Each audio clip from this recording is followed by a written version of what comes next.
Bonjour chers élèves et bienvenue dans la chaîne de correction des anciennes épreuves de l'objectif bac. Donc voici l'épreuve du concours d'entrée à l'école militaire de santé qui a été proposée en 2020. Donc nous allons corriger cette épreuve dans cette chaîne mais par partie. Donc il faut vous abonner si vous voulez voir toutes les parties. Donc nous allons commencer la première partie aujourd'hui. Et demain, dans 2 jours, on va faire la deuxième partie jusqu'à la fin. Ensuite, on prend l'épreuve de 2021. Ensuite, l'épreuve de 2023, etc. On corrige aussi les épreuves des autres concours, militaires de santé, Polytechnique de Thiès, Britannique militaire, armée de l'air, etc. Donc, il y a beaucoup d'épreuves qu'on a déjà corrigées. Donc, il faut bien regarder la chaîne les années passées et autres. Donc, pour les élèves concernés par ce concours, vous pouvez enregistrer, vous pouvez mettre capture d'écran si vous voulez. Si vous voulez, vous pouvez mettre capture d'écran. L'ex est là. Donc, on dit ici un condensateur plan formé de 2 plaques verticales identiques P1 et P2 de longueur L. Donc, la longueur L que vous voyez là, qu'on a donné, c'est la longueur des 2 plaques. Et la distance D, c'est la distance qui sépare les plaques.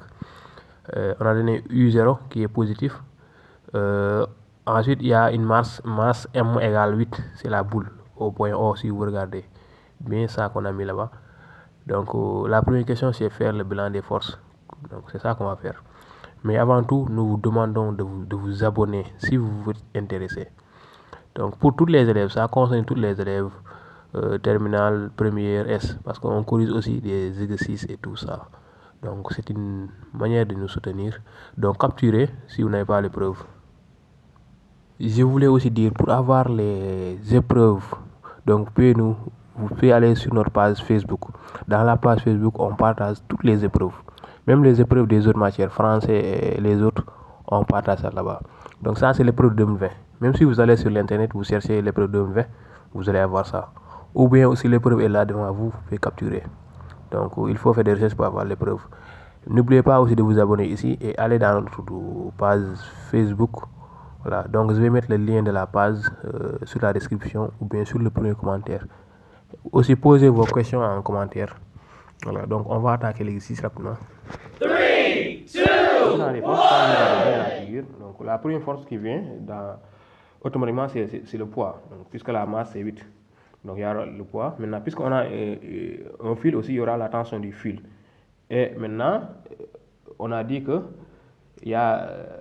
on applique entre P1 et P2, voilà, une différence de potentiel qui crée un champ électrique. Donc il y aura les forces électrostatiques, F, n'est-ce pas? Voilà. Donc c'est ça qui est là, si vous regardez. Donc j'ai fait ça à l'avance pour aller plus vite. Donc il y aura le poids, la tension T et F. Donc ça c'est cette partie. Et F qui est la force électrostatique. Maintenant F est orienté comme ça. Pourquoi? Parce qu'on vous a dit que différence de potentiel, c'est cette plaque-là qui est positive et l'autre qui sera négatif. Et E est orienté de la plaque positive vers la plaque négative. E est toujours orienté vers la borne qui est négative. Donc F égale QE. F égale QE. Et maintenant Q c'est positif. Donc F est orienté suivant E. F et E au même sens. Maintenant, H c'est la hauteur qui sépare les plaques et le sol. C'est ça. Voilà. Ici maintenant, l'axe Y c'est ça. L'axe Z c'est ça.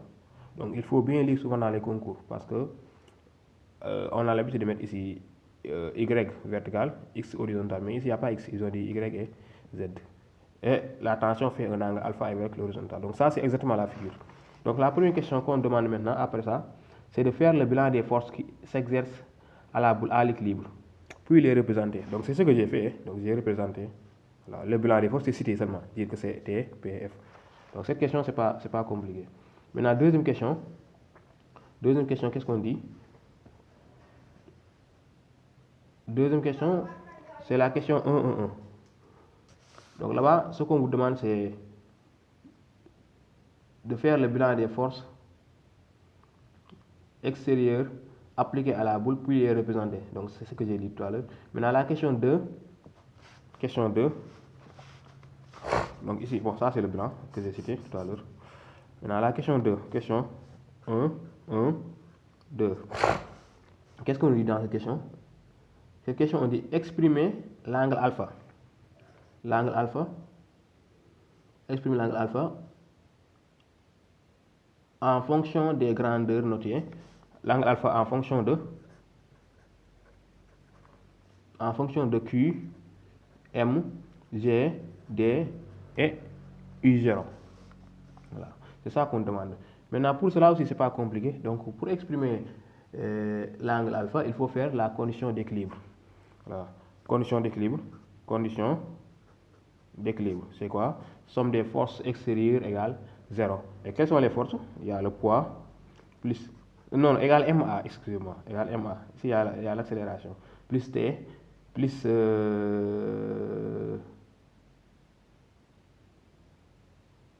plus quoi? Plus F égale... Bon, égale 0. Ici, il n'y a pas encore de déplacement, n'est-ce pas? Voilà, c'est la condition d'équilibre. Et en équilibre, donc c'est 0. Voilà. MA, c'est lorsqu'on est en mouvement. C'est bon. Maintenant, ce qu'on va faire, on va essayer. Il faut orienter ça suivant les axes. Donc, là, on aura deux axes. Ici, on aura axe suivant l'axe Y et suivant l'axe Z. Maintenant, suivant l'axe Y sera en haut. Bon. Et ici, suivant l'axe Z. Maintenant, suivant l'axe Y, nous allons donner les coordonnées. Donc, si vous regardez la tension T, qui fait un angle alpha avec la verticale, donc lorsqu'on projette, n'est-ce pas, l'axe Z c'est la même verticale, n'est-ce pas? Donc, T de Y sera comme ça, n'est-ce pas? Et T de Z sera vers le haut. Donc, qu'est-ce qui se passe? T de Y est comment? Est négatif. Et là, c'est sinus, donc c'est le côté opposé. Donc, ici, on aura moins T sinus de alpha. Et maintenant, T suivant l'axe Z, c'est-à-dire T de Z, et là, donc l'angle sera ici encore. Ça sera T cos. Donc, ça sera moins T cos alpha. Ici, c'est négatif parce que le Z est orienté vers le bas. Maintenant, plus, ça c'est T. Maintenant, plus P. Normalement, même je devais commencer par P, T, F, mais il n'y a pas de règle qui dit ça. C'est la même chose. Donc, je prends ça, plus ça, plus ça. Donc, vous commencez par là où vous voulez. Hein. Plus P. Maintenant, quelles sont les coordonnées de P? P suivant Y, c'est 0. P suivant Z, c'est P, parce que P est même sens que Z est sur l'axe Z aussi.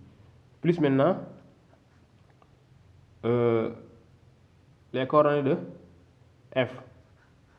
Maintenant, F suivant Y, c'est F. F est sur l'axe Y. Maintenant, F suivant Z, c'est 0, parce que F est sur l'axe Y, donc son Z, c'est 0. Ça, c'est égal à 0, 0. C'est la condition d'équilibre. Donc, qu'est-ce qu'on fait? On fait suivant Y, donc on a moins T sinus plus 0 plus F égale 0. Donc, le 0, je ne peux pas l'écrire. Donc, ici, on aura moins T sinus de alpha plus F directement égale 0. Ensuite, suivant l'axe Z, on aura moins T cos alpha plus P égale 0. Donc, ici, qu'est-ce qu'on fait? On transpose le F ou bien le T sinus, le moins T sinus, on transpose l'autre. Donc, ici, on aura F égale T sinus alpha lorsqu'on transpose. Ici, on aura P égale T cos de alpha lorsqu'on transpose. Maintenant, ici, c'est 1, 2. Donc, on va faire le rapport, c'est-à-dire la division, comme ça. Et ce sera F sur P, ce qui revient à dire que F, on va écrire en bas, F sur P égale T sinus alpha sur T cos alpha. On simplifie les T, donc ça reste sinus sur cos, c'est tangente, égale tangente de alpha. Donc ici, on a directement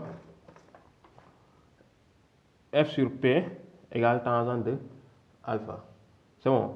Maintenant, la question nous demande d'exprimer cet alpha-là en fonction de Q, M, G, D et U. Donc pour l'instant, donc ça reste. Donc ce qui reste à faire, c'est quoi? Donc ici, on sait qu'on a tangente de alpha égale F sur P. Maintenant, c'est ça qu'on a. Et F, c'est quoi? La force électrostatique. Vous avez écrit ça tout à l'heure en haut. Vous dites que F égale QE. Donc le F là, c'est Q fois E sur P. P, c'est quoi? P, c'est mg. Ça qu'on nous demande de dire. n'est-ce pas? Et E, pour avoir le U0, E égale U, E égale U sur D. Donc le E là, on va remplacer ça par sa valeur. Donc ici, donc ce qui donne tangente de alpha égale Q. Le E c'est U sur D, donc je mets U sur D ici. Je remplace le E par U sur D, donc ça sera Q fois U0 sur mg fois D, sur mg fois D. Ce que j'ai fait, c'est pas compliqué. Donc ça, je vais expliquer ici. Donc j'ai mis, c'est Q, donc on aura ça, Q, mg. Et il y avait un ici, donc le E là, qui est là, je remplace ça par U0 sur D. Donc c'est vraiment ça que j'ai fait pour ceux qui n'ont pas compris. Voilà.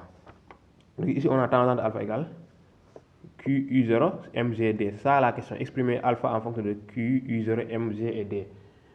Ensuite, la question dit, puis calculer tangente alpha. Puis calculer alpha du moins. Donc ici, on calcule, ça sera égal. Donc ici, on applique directement. Hein. Q, c'est 3, 10 puissance moins 6, on nous a donné ça, fois U0. Donc U0 dans l'exercice, on a donné combien? Bon, on a dit, pour U0 égale 4 10 puissance moins 3 volts. Donc fois 4 10 puissance moins 3 volts sur M. M c'est combien? C'est 8 grammes. Donc 8 grammes, il faut convertir en kilogrammes. Ça 8 10 puissance moins 3 fois G c'est 10. Hein? Ils ont donné 10 dans l'exercice. Fois 10 fois D. D c'est la distance entre les deux plaques. Dans D, on a donné D égale combien dans l'exercice? D égale 20 cm. Donc il faut convertir ça aussi en mètres. Donc ça sera 0,200. Bon, 0,2 c'est la même chose, 0,2.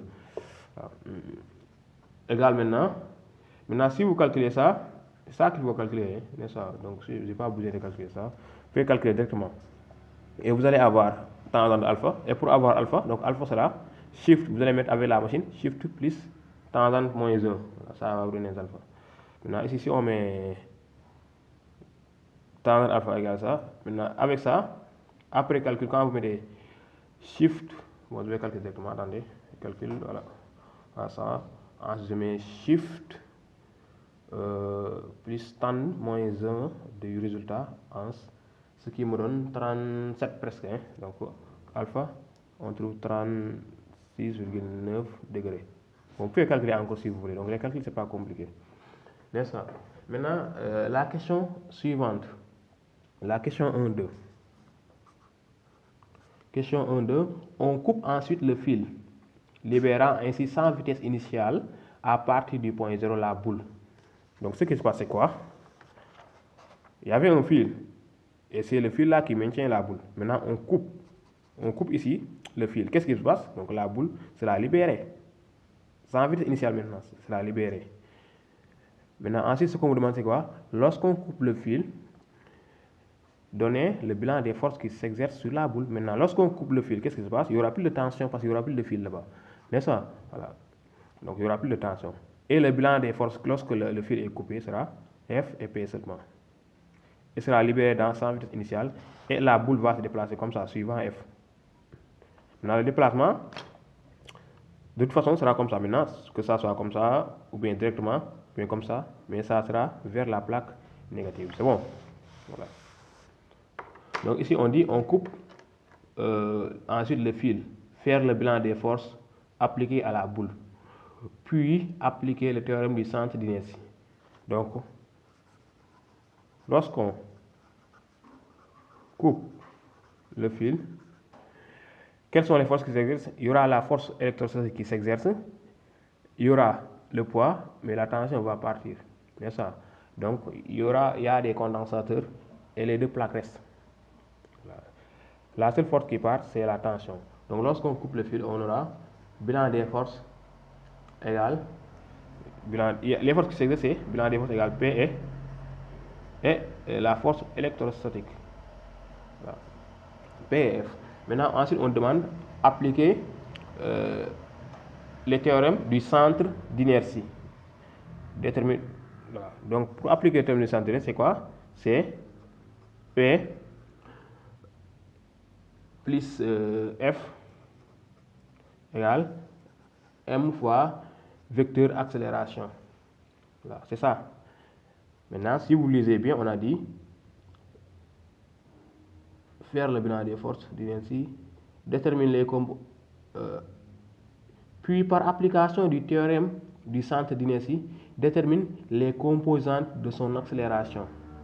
Donc ce qu'on demande, lorsque le fil est coupé, on demande les coordonnées de A. C'est ça qu'on demande. Détermine les composantes de son accélération, c'est-à-dire les coordonnées X et Y. Maintenant, ici sur la figure, c'est pas X et Y, c'est Y et Z. Parce que c'est eux qui ont imposé ça.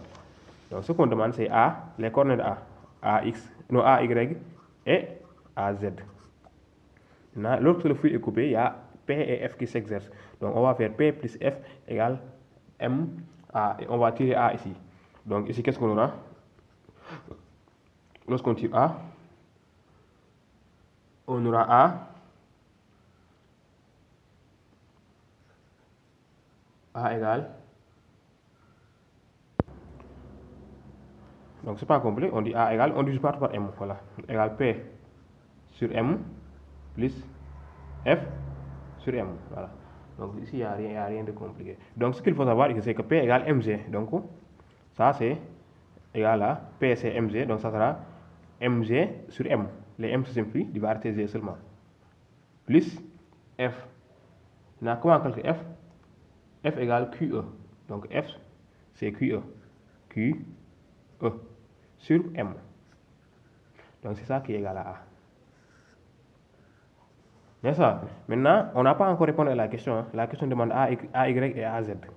Donc c'est ça que nous allons faire. Donc A, quelles sont les coordonnées?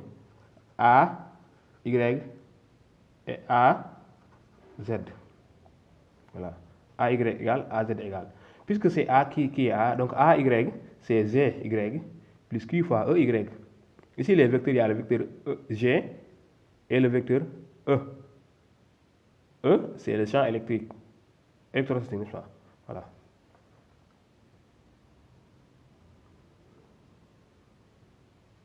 Donc, il y a G et le champ électrique. Maintenant, AY donc sera G, Y, plus Q fois EY sur M. AZ sera GZ plus Q fois EZ plus Q fois EZ sur M. Voilà. Maintenant ici, on a E. Quelles sont les coordonnées de E? E, si vous regardez, je vous ai dit ici sur la figure que E se déplace de la plaque positive vers la plaque négative. Donc E est comme ça. E c'est comme ça, ça joue comme ça. Hein. Vers la plaque négative, c'est-à-dire vers Y. E est vers Y. Donc E de Y, c'est E, c'est la même chose. Donc E est porté par Y. Donc E de Y égale E. Parce que E, on peut représenter ça ici. Et ça, c'est la même chose. E. Donc E de Y égale E, mais E de Z, c'est nul. Et le Z aussi, Z est toujours vers le bas. Donc c'est Z de Y qui est nul. Z, c'est comme ça, vous savez. N'est-ce pas? Gravitation, vous avez appris ça. Z, c'est vers le bas. Donc là-bas, c'est Z. Puisque Z est vers le bas, donc c'est Z de Y qui sera égal à 0. Et Z de Z sera G. Maintenant, E est sur l'axe Y. Donc c'est son Z qui est nul. G est sur l'axe Z. Donc c'est son Y qui est nul. Donc ce qui va nous donner quoi? E de Y qui sera égal à E, mais E de Z sera égal à 0. Voilà. Et E, c'est quoi? E, c'est U0 sur D. Voilà. Et G, c'est la même chose. Hein? Donc G aussi, G, pour G aussi, c'est la même chose. Hein? Donc Z de Y égale 0, G de Z égale Z. Je vais expliquer ça parce que Z est vers le bas. Voilà, donc Z est porté par l'axe Z, donc son Y est nul. Maintenant, qu'est-ce qu'on fait? On remplace les coordonnées A maintenant. Voilà. Donc, il faut vous abonner, s'il vous plaît. Donc, et nous allons continuer ici, hein, excusez-moi. Donc, j'avais un problème du stylo. Donc, j'ai changé de stylo. Je vais continuer ici. Donc là, on s'était arrêté, c'était sur les coordonnées de A. Donc je vais dire que A, voilà, on continue directement. AX, AZ, AY du moins. AY maintenant sera égal à ZY. ZY, on a dit que c'est 0. C'est là. Ici, ZY, c'est 0. Voilà, donc AY sera 0 plus Q fois EY. Donc ça sera Q. EY, c'est U0 sur D. Donc ça sera E fois U0. Ça sera Q fois EY sur M. Q, EY, c'est U0 sur D. Donc ça sera Q sur D. Voilà, fois M. Donc ça sera MD. On peut mixer ça comme ça. Hein. Voilà. C'est bon. Voilà. Maintenant, AZ. AZ, c'est quoi? AZ. Donc on a dit que AZ égale ZZ plus Q fois EZ sur M. Et ZZ, on a dit c'est Z, donc ça sera Z. Plus Q fois EZ. Z c'est 0, EZ c'est 0, donc tout ça sera 0. Donc les coordonnées A nous donnent ça. Voilà. Donc on a les coordonnées A qui sont égales à Q fois U0 sur MD, ensuite G. Maintenant la question suivante, on demande les équations horaires. Donc c'est-à-dire, ce qu'on demande c'est Y égale F de T en fonction de T et Z en fonction de T. C'est ça la question numéro 1, 2, 2, 1, 2, 2. Maintenant, lorsqu'on demande les équations horaires, là-bas, on va utiliser l'accélération, puis la vitesse, puis Y. Ensuite, on va utiliser AZ, puis on tire VZ, puis on déduit le Z. Qu'est-ce que cela signifie? Donc, par exemple, vous savez très bien que lorsqu'on dérive Y, on obtient VY. Si on dérive VY, on obtient AY. Donc, c'est ça la dérivée. Donc, le sens contraire sera la primitive. Donc, c'est-à-dire, donc, la primitive de AY, c'est VY. VY est la primitive de AY. Et Y est la primitive de VY. Donc, c'est cette formule-là qu'on va utiliser. Dérivée et primitive en mathématiques. Donc, ce sens est dérivé, le sens est primitive. Donc, ici, nous avons A qui est AY et AZ. Donc, ici, on a donc VY. VY sera égal à quoi? C'est la primitive de AY. Primitive veut dire quoi? Ce qu'on dérive pour avoir le nombre. Donc, la primitive de AY, c'est ce qu'on dérive pour avoir AY. Donc, un petit rappel en mathématiques, peut-être vous avez oublié. Donc, par exemple, vous savez, lorsqu'on dérive AX en maths, on trouve A. Donc, si on vous dit qu'est-ce qu'on dérive pour avoir A? C'est AX. Donc, AX est la primitive de A. Et A est la dérivée de AX prime. C'est bon? Voilà. Donc, ici, qu'est-ce qu'on dérive pour avoir? Qu'est-ce qu'on dérive pour avoir AX maintenant? C'est 1 demi de AX au carré. Donc, ça, c'est une formule que vous avez déjà vue avec le prof de maths. Donc, ici, VY, c'est la primitive de AY. Donc, qu'est-ce qu'on dérive pour avoir Q, U0 sur M fois D? Donc, tout ça, c'est une constante. Donc, ça sera constante fois T. C'est la même chose que ce qu'on dérive pour avoir A, c'est AX. Donc, ça, c'est ça fois T. Donc, VY sera Q fois U0 sur M, D fois T. Voilà. Et maintenant, on tire Y. Y, c'est quoi? C'est la primitive de VY. Primitive veut dire quoi? Ce qu'on dérive pour avoir tout ça. Voilà. Donc, qu'est-ce qu'on vous avez fait ici, un petit rappel en maths? Qu'est-ce qu'on dérive pour avoir A, bon, ou bien 2T, par exemple, en mathématiques? Si on dit ça en maths, qu'est-ce qu'on dérive pour avoir 2X? La seule différence en maths et PC, c'est qu'ici, en PC, on utilise souvent T, alors qu'en maths, c'est X. Donc, si on dit qu'est-ce qu'on dérive pour avoir 2X en maths, c'est quoi? Vous allez dire, ce qu'on dérive, c'est 1 demi fois G fois le nombre là. On met ici 3X. Qu'est-ce qu'on dérive pour avoir 3X? C'est 1 demi 3X au carré. Voilà, 1 demi de A fois T au carré. Ici, c'est la même chose. Donc, qu'est-ce qu'on dérive pour avoir tout ça? Ça, c'est une constante. Ça sera, il y aura 1 demi fois ce nombre-là qui est là. Comme ici, le nombre c'est 3. Donc, c'est la même chose. Hein? 1 demi fois le nombre là fois QU0 sur MD T au carré. C'est ça Y. Donc, ici, Y égale 1 demi de QU0 sur MD fois T au carré. Donc, avec Z, c'est la même chose. Z même, c'est plus facile parce qu'ici, on a AZ. égale G. Donc V, Z c'est quoi? C'est la primitive de G. Qu'est-ce qu'on dérive pour avoir G? C'est GT. Voilà. Et qu'est-ce qu'on dérive pour avoir GT? C'est 1 demi de GT au carré. Donc ici on a les deux équations qu'on demande. Il y a Y et Z en fonction de T. Donc ici on a Y égale QU0 sur 2 MD T au carré. C'est la même chose, 1 demi fois ça. Ensuite on a Z égale 1 demi de GT au carré. Voilà. Donc c'était ça la question. Donc on passe à la question suivante. Question suivante, c'est la question 1, 2, 3. 1, 2, 3. Plus ceux qui ont les preuves. Donc la question 3, qu'est-ce qu'on dit? On dit déduire l'équation horaire cartésienne de sa trajectoire limitée par les deux plateaux. Donc là-bas, on demande l'équation horaire de la trajectoire. L'équation horaire de la trajectoire, si on vous demande ça, c'est d'avoir Z en fonction de Y. Voilà. C'est d'avoir Z en fonction de Y seulement. Donc nous allons éliminer les T là directement. Donc Z en fonction de T. Ou bien Y en fonction de Z. Donc l'équation de la trajectoire, c'est avoir Z en fonction de Y. Donc nous allons éliminer les T. Ou bien Y en fonction de Z, c'est la même chose. Donc on a les deux équations. Pour avoir l'équation de la trajectoire, on va éliminer les T au carré et avoir une relation qui lie Y et Z. Et comment on fait ça? Ici on sait que Y égale 1 demi fois Q. Le 2 là, je peux multiplier ça directement par ça. Donc Y sera Q fois U0 T au carré sur 2 fois MD. Donc Y est QU0 sur 2 fois MD T au carré. Donc ici, je peux tirer le T au carré. T au carré égale combien?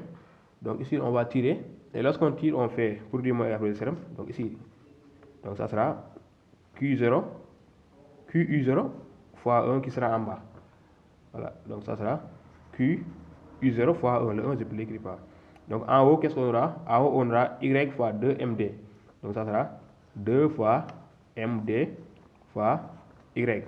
Ça, T au carré. Donc qu'est-ce qu'on fait? Équation de la trajectoire, c'est avoir Z en fonction de Y. Seulement. Donc le T au carré de Z, on va remplacer le T au carré qui est dans Z par ça. On a dit que T au carré égale ça. Seulement ça qu'on va faire. Donc ce qui donne donc quoi?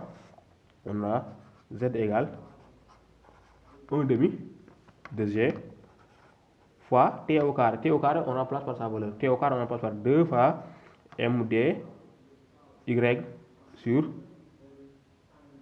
Q U0. Voilà. Donc qu'est-ce qui se passe? Les deux là simplifient. Donc on obtient Z égale on obtient G fois MD fois Y. G MD Y sur quoi? Sur QU0. Sur QU0. Donc on a l'équation de la trajectoire qui est là. Voilà.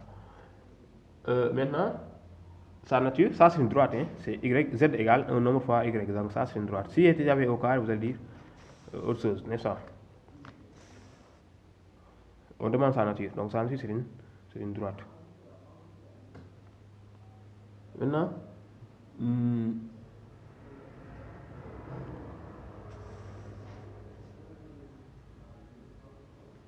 la question suivante, qu'est-ce qu'on nous dit? Montrer qu'il existe une valeur maximale U0 max de la tension U pour que la boule sorte du condensateur sans heurter la plaque. Voilà, pour que la boule sorte sans heurter la plaque. Donc ça aussi il faut comprendre. Donc on a dit que la trajectoire est une droite. Donc la boule fait comme ça. Bon, je vais dessiner ça ici pour que ça soit plus clair encore, parce que la figure en haut est surchargée. Donc on a deux plaques ici. Et on a la boule qui quitte là. C'est ça. Donc la trajectoire est une droite, donc la boule fait comme ça. Pour que ça heurte ça, arriver au point S ici. Donc, voilà. Sort sans heurter la plaque, c'est-à-dire arrivé là, il va sortir sans toucher les plaques. Voilà. Maintenant, si la trajectoire est comme ça, donc ça va heurter les plaques. Arrivé là, ici le point S, point de sortie. Ici, la boule va sortir sans heurter la plaque parce que ça va continuer. Je ne sais pas si vous me comprenez. Donc, arrivé là, le point de sortie est là. Donc, arrivé là, ici, la boule va sortir sans heurter.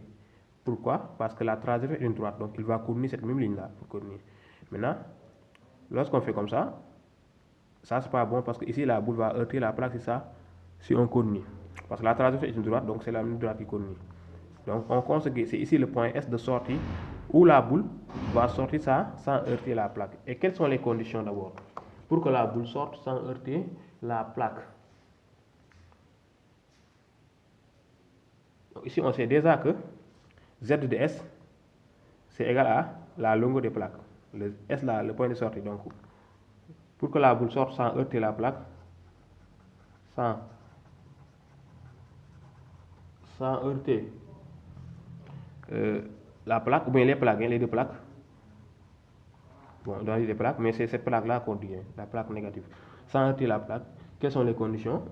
D'abord, on sait très bien que à la sortie, le point de sortie S, voilà, le Z sera égal à la distance là. Donc S sera cette distance.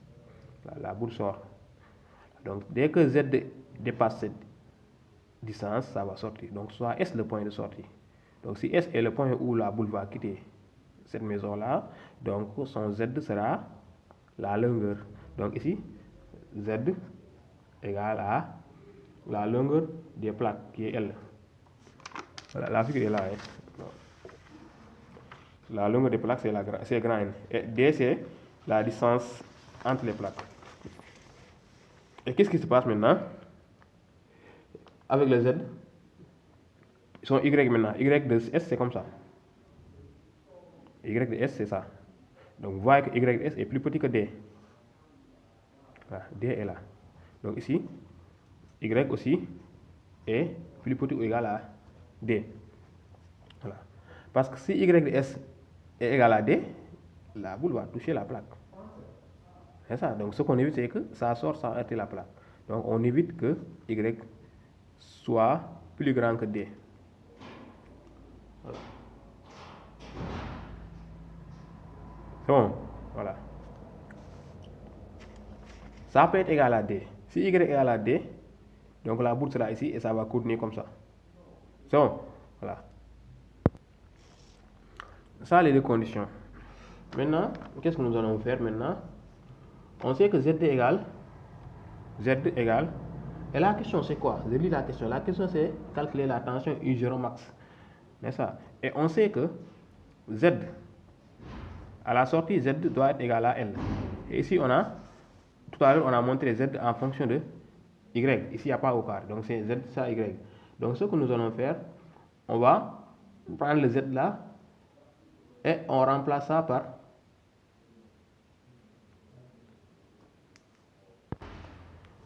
donc on sait que Z égale M G M D Y sur Q0. Donc ici je peux tirer Y. Maintenant, quand je tire Y, je vais avoir Y en fonction de Z. Et le Z là, je vais remplacer ça par L. Parce qu'à la sortie, Z égale L. C'est bon. C'est ça qu'on va faire. Donc je n'ai pas besoin de recouper encore le Z. Donc ici je tire le Y.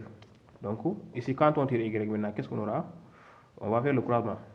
Donc ici on aura Y égale G fois M fois D qui sera en haut.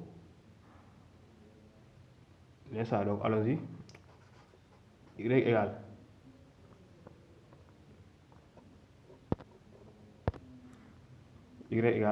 on fait la barre G fois M fois D. Non, ça sera en bas pour avoir le croisement. Donc ça sera G MD fois Q U0 fois Z. Donc ça sera fois Q U0 Z. Donc on a Y qui est égal à Q U0 Z sur G fois M fois la distance D. Et on dit on sait qu'à la sortie Z égale L. Donc le Z là, on va remplacer ça par L. Ce qui donne Y égale Q U0 sur G fois M fois D fois L. C'est ça. Et qu'est-ce qu'on avait dit? À la sortie, le Y de S doit être inférieur ou égal à D. Donc ici, on met Y est inférieur à D. C'est ça.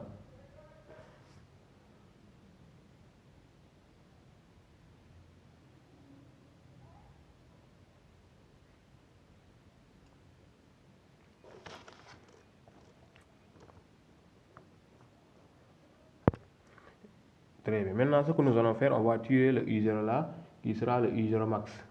Donc, comment on tire le I0 maintenant? Pour tirer I0, comme on a ici une fraction, il y a le Q et le L qui est avec I0. Maintenant, ce que je vais faire, je vais multiplier partout par Gm fois D. Comme ça, quand je multiplie ici par Gm fois D, ça va simplifier avec le Gm fois D qui est en bas.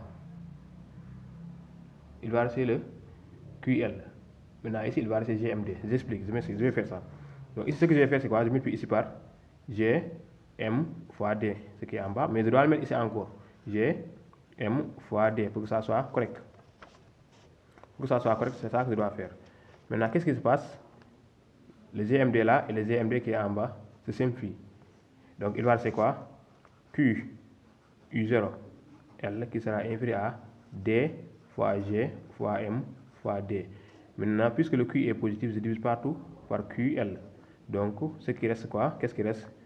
Il va rester U0 qui sera inférieur à, ou égal du moins, à D fois G fois M fois D sur Q fois L qui reste. Q fois L. Et ça c'est le U max qu'on demande.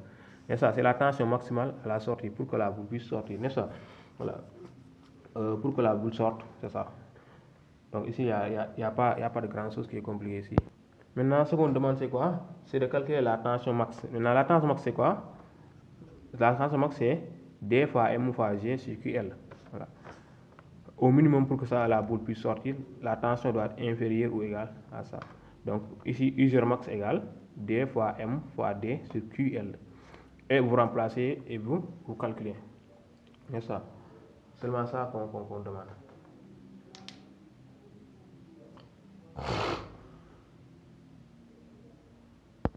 Maintenant, question suivante, qu'est-ce qu'on dit? La question suivante, on dit déterminer pour U0 égale 4 10 puissance moins 3 les coordonnées du point S à la sortie. Donc, ce qu'on demande sont les coordonnées du point S. Donc, les coordonnées du point S, j'ai dit ça tout à l'heure. Donc, c'est la question 1-3. Donc, c'est la question 1-3. On demande les coordonnées du point S à la sortie. Donc, ce qu'il faut regarder, ce qu'il faut savoir sur S, c'est quoi? Comme je l'ai dit, ZS, c'est L. Donc, je l'ai expliqué tout à l'heure. Ça. Donc, ce qui implique quoi? Comment on tire le Y de S maintenant? Y de S sera égal à... Ici, tout à l'heure, on avait Y. Regardez, je vais vous montrer tout à l'heure ce qu'on avait. Où sont les Y? Où est-ce qu'on avait mis Y?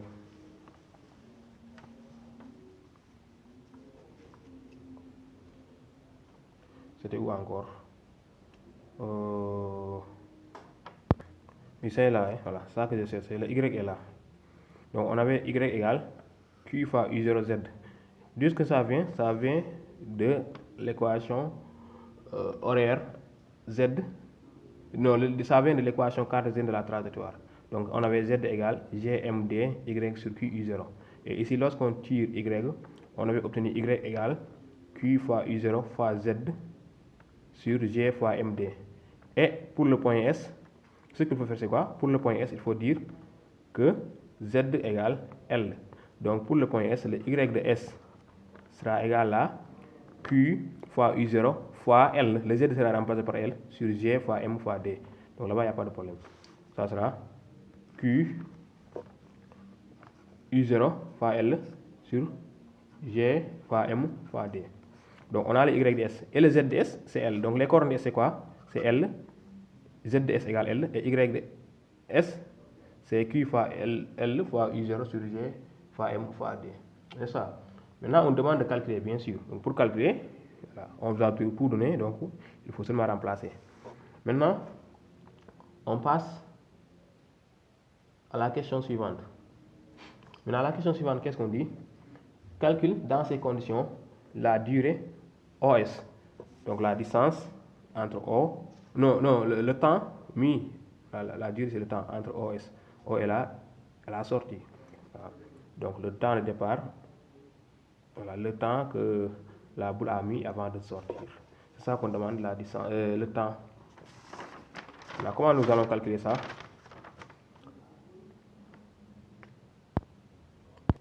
Donc tout à l'heure, lorsqu'on donnait l'accélération, on avait donné ça. On avait donné AY qui était égal à Q fois U0 sur M fois D.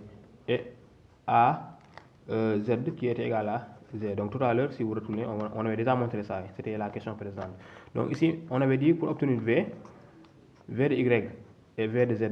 Donc V de Y, c'est la primitive. Donc ça, c'est expliqué ça. Tout à l'heure, j'ai parlé de primitive. Donc ça même, on a déjà fait ça. Donc je suis seulement en train de répéter. C'est ce qui est là. Donc on a déjà fait ça dans la question présente. Donc la question présente, pour avoir le VY, c'est la primitive de ça. Donc ça sera Q fois U0 sur MD fois delta T. N'est-ce pas? C'est le temps là maintenant qu'on va tirer à la sortie. N'est-ce pas? Ensuite, V de Z, c'est G fois T.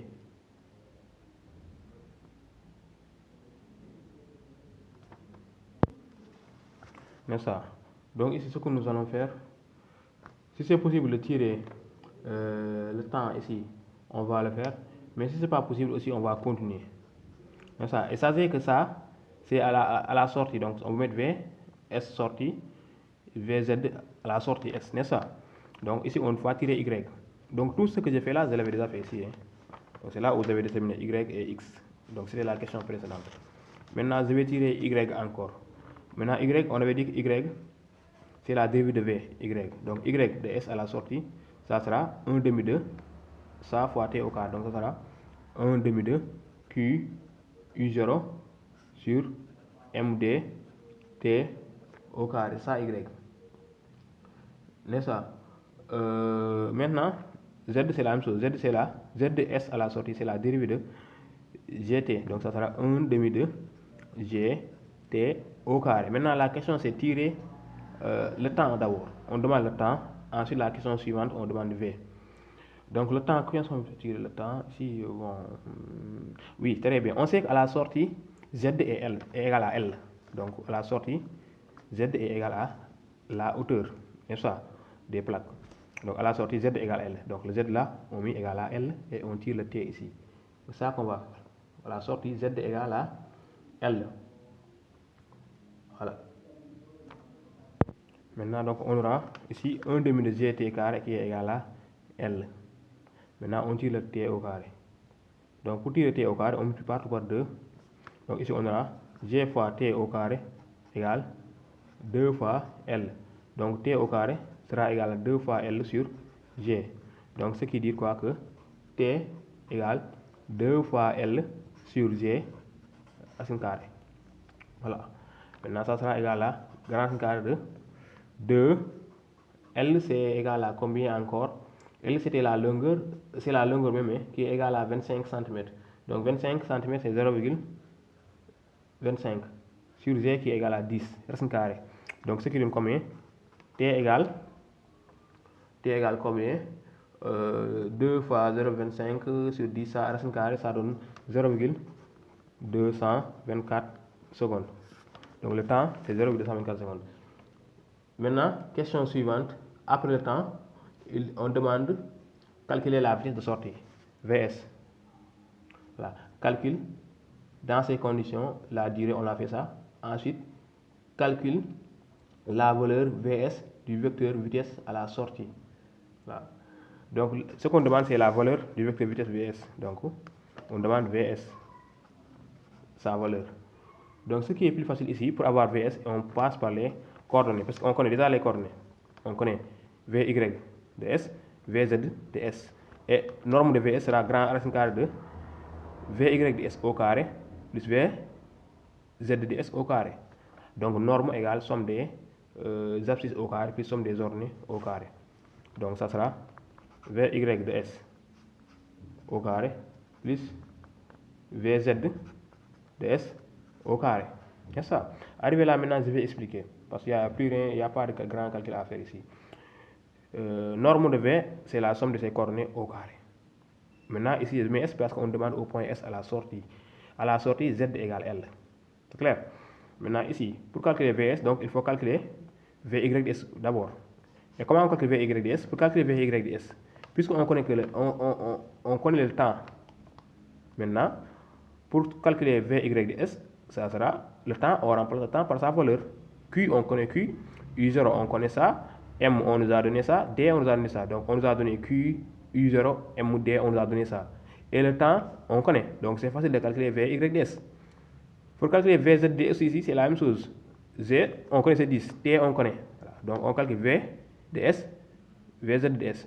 Ensuite, pour calculer la norme, vous mettez grand racine carré de V, Y, ds au carré plus V, Z, ds au carré. C'est comme ça qu'on calcule la vitesse. Oui, excusez-moi. Donc je vais continuer pour la troisième question maintenant. Donc la troisième question, j'ai besoin de la figure. La troisième question, on dit, sachant que la partie inférieure du condensateur se trouve à une hauteur h, h est là. Là, qu'est-ce qu'on dit? Détermine les coordonnées du point J de la boule au sol. Donc le point J arrive, on suppose que ça quitte ici. Si le point sorti est là, il arrive jusqu'au point J. Bon, ou bien ici, hein. Donc je vais mettre le point J ici. C'est la même chose, hein. Donc ça c'est que le point J, c'est l'endroit où la boule touche le sol. Voilà. Donc ça, dès que ça quitte le condensateur, ça arrive au sol. Voilà, n'est-ce pas? Maintenant, la question qu'on demande là-bas, c'est calculer les coordonnées du point J. Ça. Donc les coordonnées du point J, c'est-à-dire Y de J et Z de J. N'est-ce pas? Voilà. Et ce qu'il faut savoir, pour aller plus vite aussi, on peut dire Y égale 1 demi de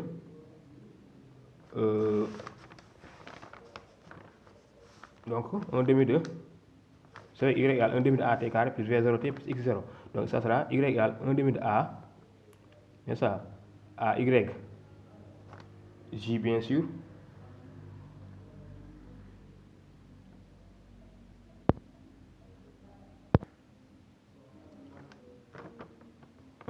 Un demi de AT carré plus V0. Maintenant ici V0 c'est quoi? Lorsque la boule quitte, donc c'est la distance entre le point S et le sol. Donc ça quitte le sol pour arriver. Donc ici notre S initial sera le point S et le point final sera le point J. Donc ça quitte le point J pour arriver au sol. C'est bon. Donc plus V0S par exemple, c'est S qui sera initial. N'est-ce pas? 1 demi de AT carré plus V0T plus Y0, c'est-à-dire le Y de S. Donc le 0 c'est le S qui est le départ. 0 vous dit initial, n'est-ce pas?